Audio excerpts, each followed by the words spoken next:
नमस्कार। मैं हूँ माया। आज सुनिए मुंशी प्रेमचंद जी की प्रसिद्ध कहानी विद्रोही। आज 10 साल से जब्त कर रहा हूँ। अपने इस नन्हे से हृदय में अग्नि का दहकता हुआ कुंड छुपाए बैठा हूँ।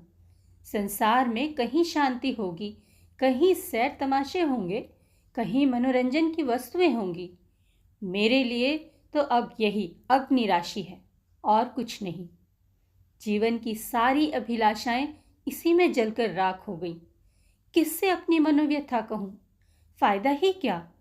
जिसके भाग्य में रुदन, अनंत रुदन हो, उसका मर जाना ही अच्छा। मैंने पहली बार तारा को उस वक्त देखा जब मेरी उम्र 10 साल की थी। मेरे पिता आगरे के एक अच्छे डॉक्टर थे। लखनऊ में मेरे एक चचा रहते थे। उन्होंने वकालत में काफ़ी धन कमाया था। मैं उन दिनों चचा ही के साथ रहता था। चचा की कोई संतान न थी, इसलिए मैं ही उनका वारिस था। चचा और चची दोनों मुझे अपना पुत्र समझते थे। मेरी माता बचपन ही में सिधार चुकी थी। मातृ स्नेह का जो कुछ प्रसाद मुझे मिला वह चाची जी ही की भिक्षा थी। वही भिक्षा मेरे उस मातृ प्रेम से वंचित बालपन की सारी विभूति थी। चचा साहब के पड़ोस में हमारी बिरादरी के एक बाबू साहब और रहते थे। वह रेलवे विभाग में किसी अच्छे ओहदे पर थे। 200-250 रुपये पाते थे। नाम था विमल चंद्र। तारा उन्हीं की पुत्री थी। उस वक्त उसकी उम्र 5 साल की होगी। बचपन का वह दिन आज भी आंखों के सामने है, जब तारा एक फ्रॉक पहने, बालों में एक गुलाब का फूल गूंथे हुए मेरे सामने आकर खड़ी हो गई। कह नहीं सकता क्यों मैं उसे देखकर झेप सा गया। मुझे वह देव कन्या सी मालूम हुई, जो उषा काल के सौरभ और प्रकाश से रंजित आकाश से उतर आई हो। उस दिन से तारा अक्सर मेरे घर आती। उसके घर में खेलने की जगह न थी। चचा साहब के घर के सामने लंबा चौड़ा मैदान था, वहीं वह खेला करती। धीरे धीरे मैं भी उससे मानूस हो गया। मैं जब स्कूल से लौटता तो तारा दौड़कर मेरे हाथों से किताबों का बस्ता ले लेती। जब मैं स्कूल जाने के लिए गाड़ी पर बैठता तो वह भी आकर मेरे साथ बैठ जाती। एक दिन उसके सामने चची ने चचा से कहा, तारा को मैं अपनी बहू बनाऊंगी। क्यों कृष्णा, तू तारा से ब्याह करेगा? मैं मारे शर्म के बाहर भाग गया, लेकिन तारा वहीं खड़ी रही, मानो चची ने उसे मिठाई देने को बुलाया हो। उस दिन से चचा और चची में अक्सर यही चर्चा होती, कभी सलाह के ढंग से, कभी मजाक के ढंग से। उस अवसर पर मैं तो शर्मा कर बाहर भाग जाता था, पर तारा खुश होती थी। दोनों परिवारों में इतना गहराव था कि इस संबंध का हो जाना कोई असाधारण बात न थी। तारा के माता पिता को तो इसका पूरा विश्वास था कि तारा से मेरा विवाह होगा। मैं जब उसके घर जाता तो मेरी बड़ी आव भगत होती। तारा की माँ उसे मेरे साथ छोड़कर किसी बहाने से टल जाती थी। किसी को अब इसमें शक न था कि तारा ही मेरी हृदयेश्वरी होगी। एक दिन उस सरला ने मिट्टी का एक घरौंदा बनाया। मेरे मकान के सामने नीम का पेड़ था। उसी की छांव में वह घरौंदा तैयार हुआ। उसमें कई जरा जरा से कमरे थे, कई मिट्टी के बर्तन, एक नन्ही सी चारपाई थी। मैंने जाकर देखा तो तारा घरौंदा बनाने में तन्मय हो रही थी। मुझे देखते ही दौड़कर मेरे पास आई और बोली, कृष्णा चलो हमारा घर देखो, मैंने अभी बनाया है। घरौंदा देखा तो हंसकर बोला, इसमें कौन रहेगा तारा? तारा ने ऐसा मुंह बनाया मानो यह व्यर्थ का प्रश्न था। बोली, क्यों, हम और तुम कहाँ रहेंगे? जब हमारा तुम्हारा विवाह हो जाएगा तो हम लोग इसी घर में आकर रहेंगे। वह देखो तुम्हारी बैठक है, तुम यहीं बैठकर पढ़ोगे। दूसरा कमरा मेरा है, इसमें बैठकर मैं गुड़िया खेलूंगी। मैंने हंसी करके कहा, क्यों, क्या मैं सारी उम्र पढ़ता ही रहूंगा और तुम हमेशा गुड़िया ही खेलती रहोगी? तारा ने मेरी तरफ इस ढंग से देखा जैसे मेरी बात समझी नहीं। पगली जानती थी कि जिंदगी खेलने और हंसने ही के लिए है। यह न जानती थी कि एक दिन हवा का एक झोंका आएगा और इस खरंदे को उड़ा ले जाएगा, और इसी के साथ हम दोनों भी कहीं से कहीं जा उड़ेंगे। इसके बाद मैं पिताजी के पास चला आया और कई साल पढ़ता रहा। लखनऊ की जलवायु मेरे अनुकूल न थी, या पिताजी ने मुझे अपने पास रखने के लिए यह बहाना किया था, मैं निश्चय नहीं कह सकता। इंटरमीडिएट तक मैं आगरा ही में पढ़ा, लेकिन चचा साहब के दर्शनों के लिए बराबर जाता रहता था। हर एक तालीम में लखनऊ अवश्य जाता, और गर्मियों की छुट्टी तो पूरी लखनऊ ही में कटती थी। एक छुट्टी गुजरते ही दूसरी छुट्टी आने के दिन गिने जाने लगते थे। अगर मुझे एक दिन की भी देर हो जाती तो तारा का पत्र आ पहुंचता। बचपन के उस सरल प्रेम में अब जवानी का उत्साह और उन्माद था। वे प्यारे दिन क्या भूल सकते हैं? वही मधुर स्मृतियां अब इस जीवन का सर्वस्व हैं। हम दोनों रात को जब भी नजरें बचाकर मिलते और हवाई किले बनाते, इससे कोई यह न समझे कि हमारे मन में पाप था, कदापि नहीं। हमारे बीच में एक भी ऐसा संकेत न आने पाता, एक भी ऐसा शब्द न आने पाता जो हम दूसरों के सामने न कर सकते, जो उचित सीमा के बाहर होते। यह केवल वह संकोच था जो इस अवस्था में हुआ करता है। शादी हो जाने के बाद भी तो कुछ दिनों तक स्त्री और पुरुष बड़ों के सामने बातें करते लजाते हैं। हाँ, जो अंग्रेजी सभ्यता के उपासक हैं उनकी बात मैं नहीं चलाता। वे तो बड़ों के सामने आलिंगन और चुंबन तक करते हैं। हमारी मुलाकातें दोस्तों की मुलाकातें होती थीं। कभी ताश की बाजी होती, कभी साहित्य की चर्चा, कभी स्वदेश सेवा के मंसूबे बंधते, कभी संसार यात्रा के। क्या कहूँ, तारा का हृदय इतना पवित्र था। अब मुझे ज्ञात हुआ कि स्त्री कैसे पुरुष पर नियंत्रण कर सकती है, कुत्सित को कैसे पवित्र बना सकती है। एक दूसरे से बातें करने में, एक दूसरे के सामने बैठे रहने में हमें असीम आनंद होता था। फिर प्रेम की बातों की जरूर वहां होती है जहां अपने अखंड अनुराग, अपनी अतुल निष्ठा, अपने पूर्ण आत्मविश्वास का विश्वास दिलाना होता है। हमारा संबंध तो स्थिर हो चुका था, केवल रस्में बाकी थीं। वो मुझे अपना पति समझती थी, मैं उसे अपनी पत्नी। ठाकुर जी का भोग लगाने के पहले थाल के पदार्थों में कौन हाथ लगा सकता है? हम दोनों में कभी कभी लड़ाई भी होती थी और कई कई दिनों तक बातचीत की नौबत न आती, लेकिन ज्यादती कोई करे मनाना उसी को पड़ता था। मैं जरा सी बात पर तिनक जाता था। वह हंसमुख थी, बहुत ही सहनशील, लेकिन उसके साथ ही मानिनी भी परले सिरे की। मुझे खिलाकर भी खुद न खाती, मुझे हंसाकर भी खुद न हंसती। इंटरमीडिएट पास होते ही मुझे फौज में एक जगह मिल गई। उस विभाग के अफसरों में पिताजी का बड़ा मान था। मैं सार्जेंट हो गया और सौभाग्य से लखनऊ ही में मेरी नियुक्ति हुई। मुँह मांगी मुराद पूरी हुई, मगर विधिवाम कुछ और ही षड्यंत्र रच रहा था। मैं तो इस ख्याल में मगन था कि कुछ दिनों में तारा मेरी होगी। उधर एक दूसरा ही गुल खिल गया। शहर के एक नामी रईस ने चचा जी से मेरे विवाह की बात छेड़ दी और 8,000 रुपये दहेज का वचन दिया। चाचा जी के मुंह से लार टपक पड़ी। सोचा, यह आशातीत रकम मिलती है, इसे क्यों छोड़ूं? विमल बाबू की कन्या का विवाह कहीं ना कहीं हो ही जाएगा। उन्हें सोचकर जवाब देने का वादा करके विदा किया और विमल बाबू को बुलाकर बोले, आज चौधरी साहब कृष्णा की शादी की बातचीत करने आए थे। आप तो उन्हें जानते होंगे, अच्छे रईस हैं, 8,000 रुपये दे रहे हैं। मैंने कह दिया है, सोचकर जवाब दूंगा। आपकी क्या राय है? यह शादी मंजूर कर लूं?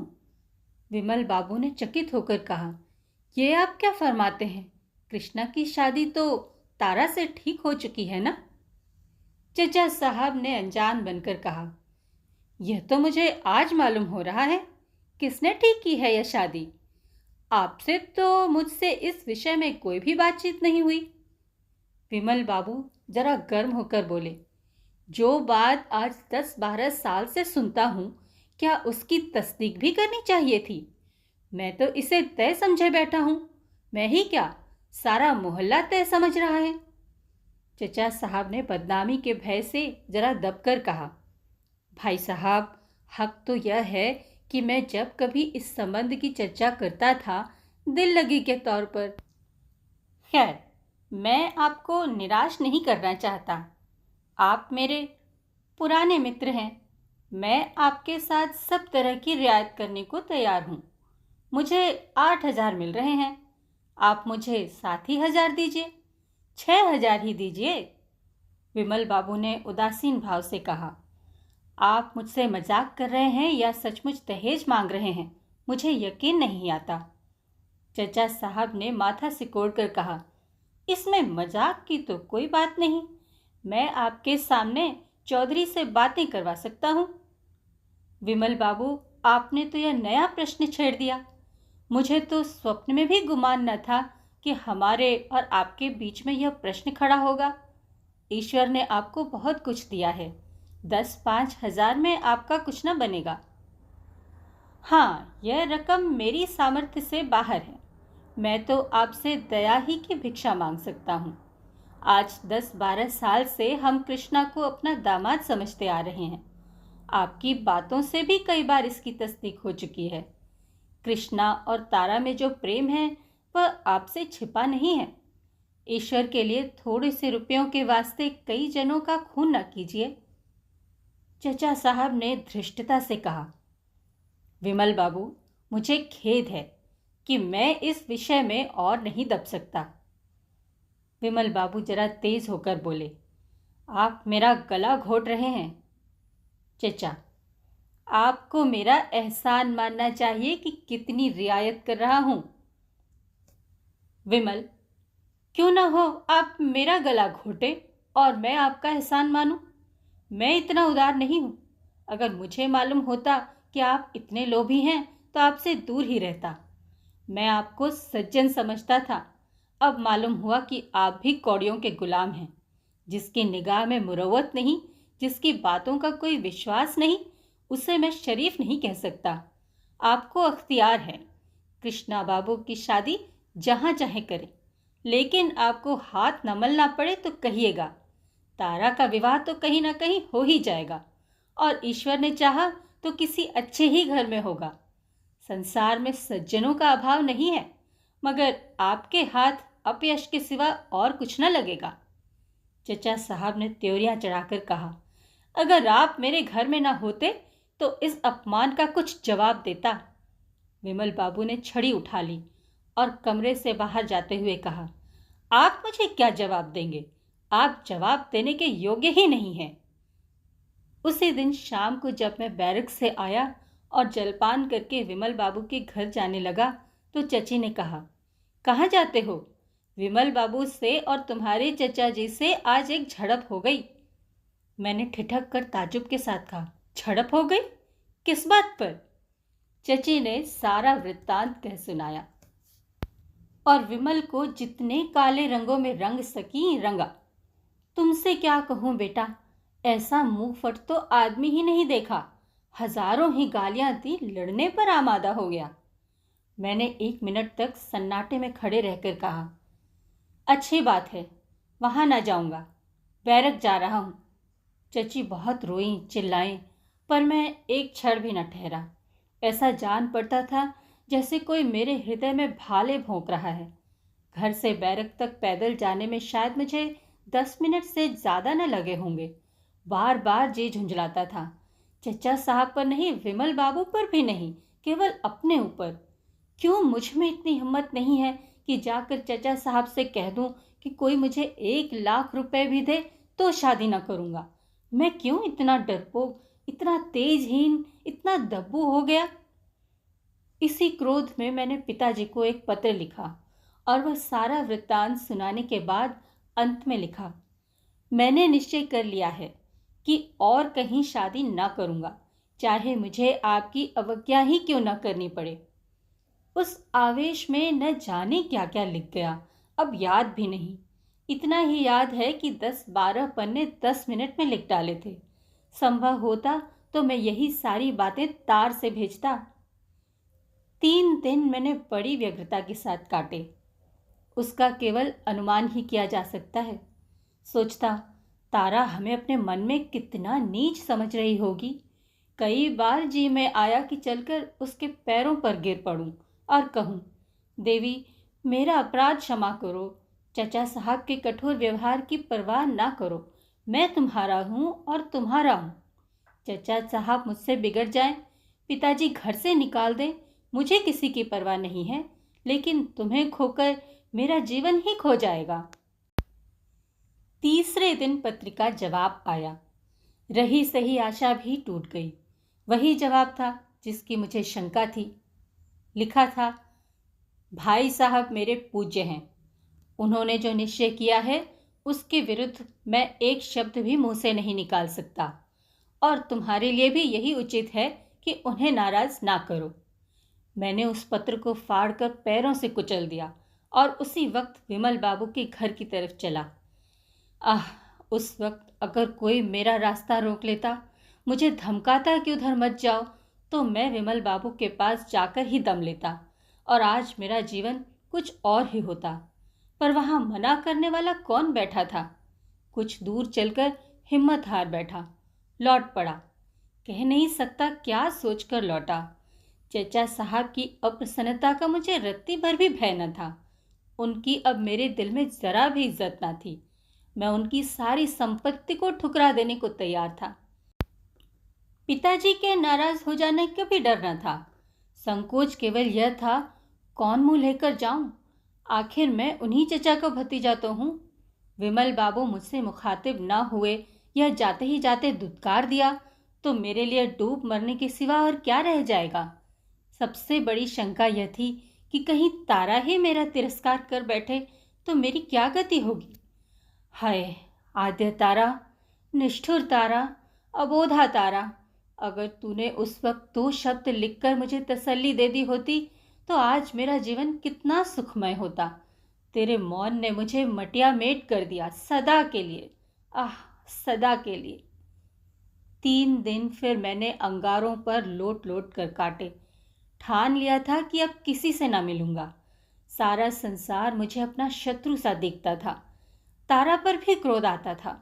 चचा साहब की तो सूरत से मुझे घृणा हो गई थी। मगर तीसरे दिन शाम को चचा जी का रुक्का पहुंचा। मुझसे आकर मिल जाओ। जी में तो आया, लिख दूं, मेरा आपसे कोई संबंध नहीं, आप समझ लीजिए मैं मर गया। मगर फिर उनके स्नेह और उपकारों की याद आ गई।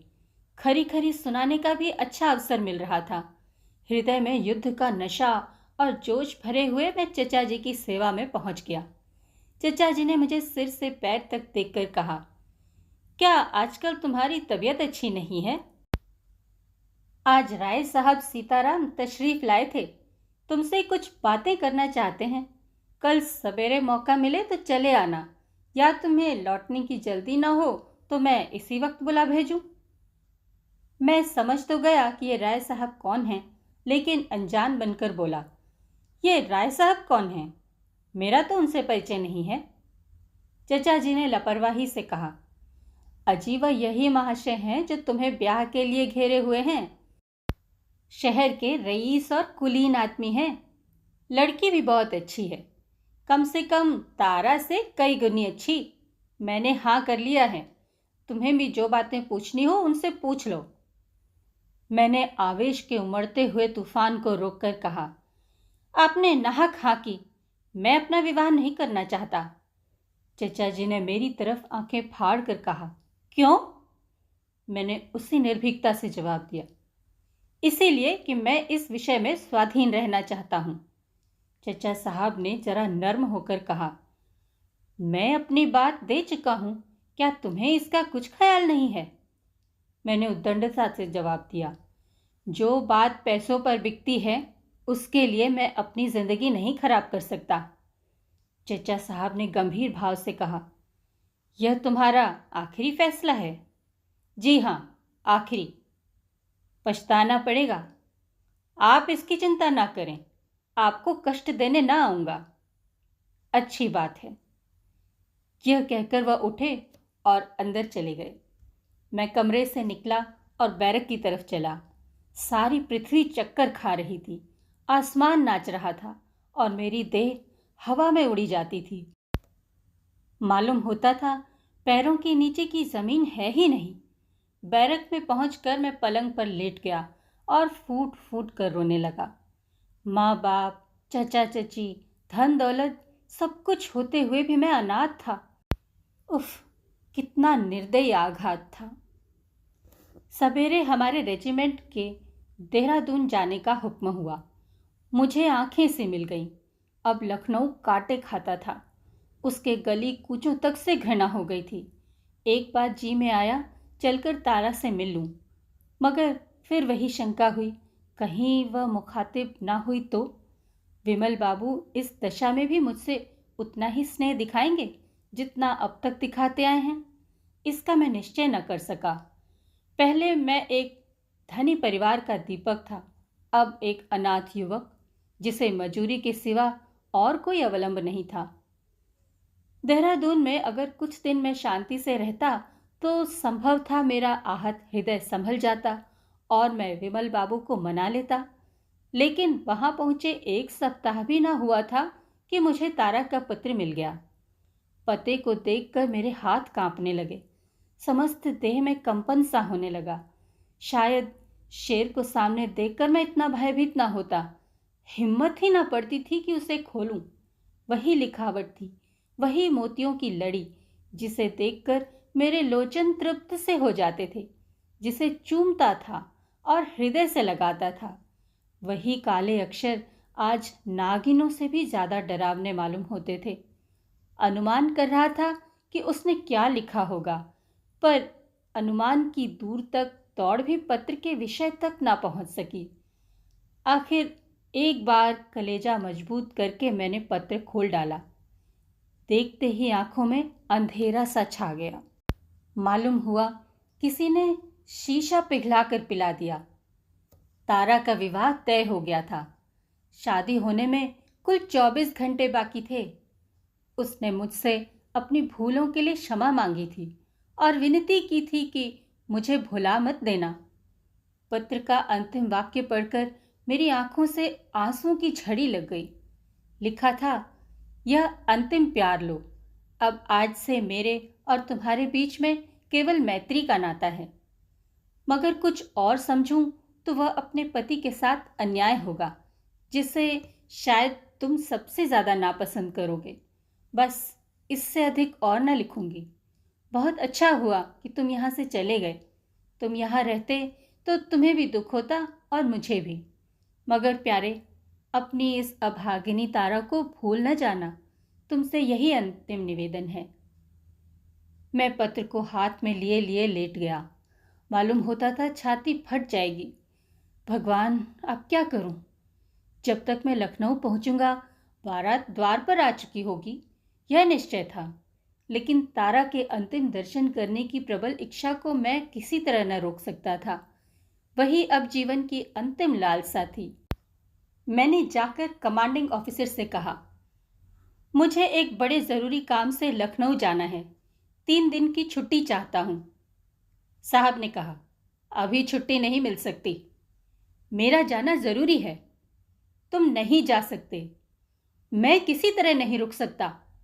तुम किसी तरह नहीं जा सकते। मैंने और अधिक आग्रह न किया, वहां से चला आया। रात की गाड़ी से लखनऊ जाने का निश्चय कर लिया। कोर्ट मार्शल का अब मुझे जरा भी डर न था। जब मैं लखनऊ पहुंचा तो शाम हो गई थी। कुछ देर तक मैं प्लेटफॉर्म से दूर खड़ा खूब अंधेरा हो जाने का इंतजार करता रहा। तब अपनी किस्मत के नाटक का सबसे भीषण कांड देखने चला। बारात द्वार पर आ गई थी।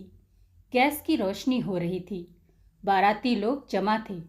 हमारे मकान की छत तारा की छत से मिली हुई थी।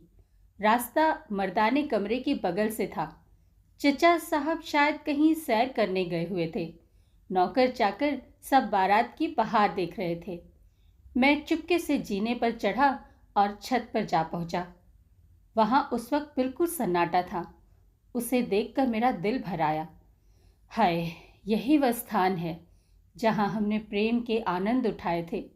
यहीं मैं तारा के साथ बैठकर जिंदगी के मंसूबे बांधता था। यही स्थान मेरी आशाओं का स्वर्ग और मेरे जीवन का तीर्थ था। इसी जमीन का एक एक अणु मेरे लिए मधुर स्मृतियों से पवित्र था। पर हाय, मेरे हृदय की भांति आज वह भी उजाड़, सुनसान, अंधेरा था। मैं उसी जमीन से लिपटकर खूब रोया, यहाँ तक कि हिचकियां बंध गई। काश उस वक्त तारा वहां आ जाती तो मैं उसके चरणों पर सिर रखकर हमेशा के लिए सो जाता। मुझे ऐसा भासित होता था कि तारा की पवित्र आत्मा मेरी दशा पर रो रही है।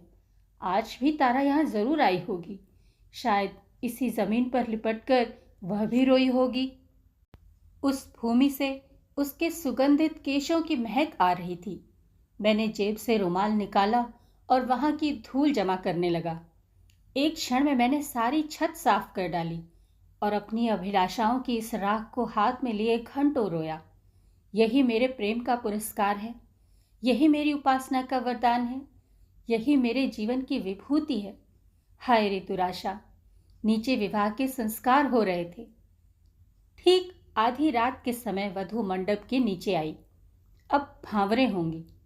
मैं छत के किनारे चला आया और वह मर्मांतक दृश्य देखने लगा।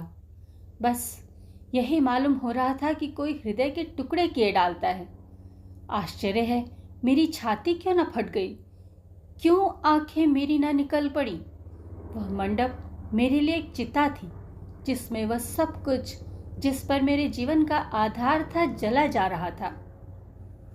भांवरे समाप्त हो गई तो मैं कोठे से उतरा। अब क्या बाकी था? चिता की राख भी जलमग्न हो चुकी थी। दिल को थामे वेदना से तड़पता हुआ जीने के द्वार तक आया, मगर द्वार बाहर से बंद था। अब क्या हो? उल्टे पांव लौटा।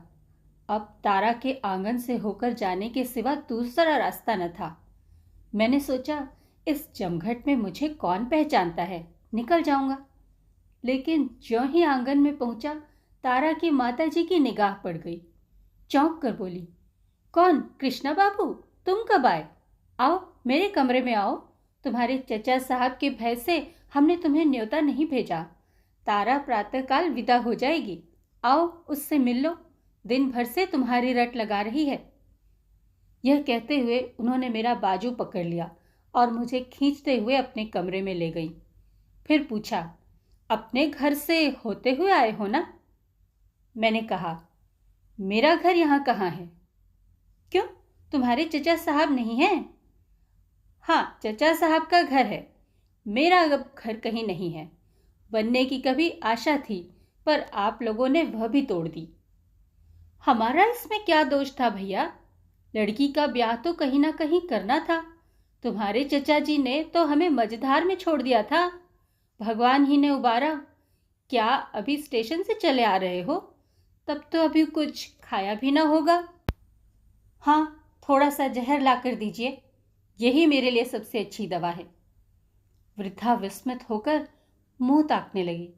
मुझे तारा से कितना प्रेम था वे बेचारी क्या जानती थी। मैंने उसी विरक्ति के साथ फिर कहा, जब आप लोगों ने मुझे मार डालने ही का निश्चय कर लिया तो अब देर क्यों करती हैं? आप मेरे साथ यह दगा करेंगी यह मैं न समझता था। खैर, जो हुआ अच्छा ही हुआ। चचा और बाप की आंखों से गिरकर मैं शायद आपकी आंखों में भी न जचता। बुढ़िया ने मेरी तरफ शिकायत की नजरों से देखकर कहा, तुम हमको इतना स्वार्थी समझते हो बेटा? मैंने जले हुए हृदय से कहा, अब तक तो न समझता था, लेकिन परिस्थिति ने ऐसा समझने को मजबूर किया।